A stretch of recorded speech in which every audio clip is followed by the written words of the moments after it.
जय हिंद साथियों। आप सभी को पता होगा कि जो आपका आगामी यूपी पीसीएस की प्रारंभिक परीक्षा है ये 12 अक्टूबर को तय है। इसी बीच अगर आप देखेंगे साथियों तो 6 और 7 सितंबर को आपका पेट का एग्जाम होना है।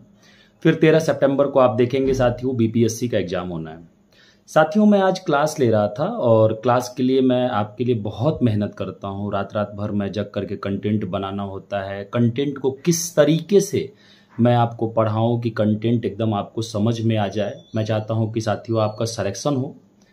लेकिन आज मैंने क्लास में एक प्रश्न पूछा कि कैबिनेट मिशन जो भारत आया उसमें जो 3 सदस्य थे उसमें अध्यक्षता किसने की थी। और ऐसे में मैंने पाया कि बहुत सारे बच्चों ने गलत आंसर दिया, किसी का भी आंसर सही नहीं आया। और ऐसे में मुझे बहुत बड़ा दुख पहुंचा और दुखित हूं मैं अभी इस वजह से, क्योंकि हम आपके लिए मेहनत करते हैं। तो साथियों आप सभी से एक विनम्र निवेदन है, मैं इस शॉर्ट्स के माध्यम से आपको बताना चाहता हूं कि आपको रिवीजन कैसे करना है।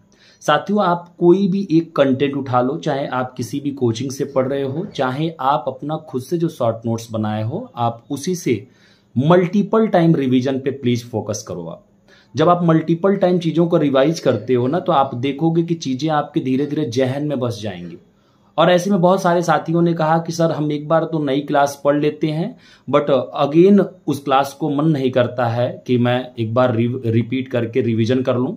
तो साथियों आपको वो करना पड़ेगा, क्योंकि आप चाहे कोई सा भी एग्जाम दें, आप वनडे का एग्जाम दें, आप चाहे स्टेट पीसीएस दें, चाहे आप यूपीएससी दें, आप ये देखेंगे साथियों कि रिवीजन इज मोस्ट इंपॉर्टेंट की होता है इन एग्जाम में आपको सफल होने में।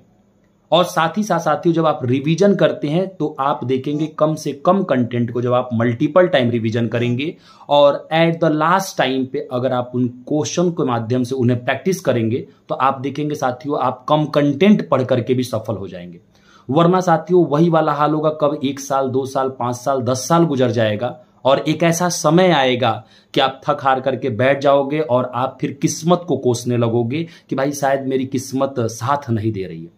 साथियों यहां किस्मत की बात नहीं है, यहां आपकी गलती है और ये आप सबसे बड़ी गलती करते हैं। किसी भी एग्जाम को तैयारी तो करने आप उतर जाते हैं, लेकिन आप जब उससे तैयारी करते हैं तो सब्जेक्ट को रिवीजन नहीं करते हैं और ना ही आप प्रैक्टिस करते हैं। आप ज्यादा से ज्यादा कंटेंट मिल जाए, पीडीएफ मिल जाए, ये किताब वो किताब फलाना ढिकाना के चक्कर में पड़े होते हैं और ऐसे में आप एक कंटेंट को पचा नहीं पाते हैं।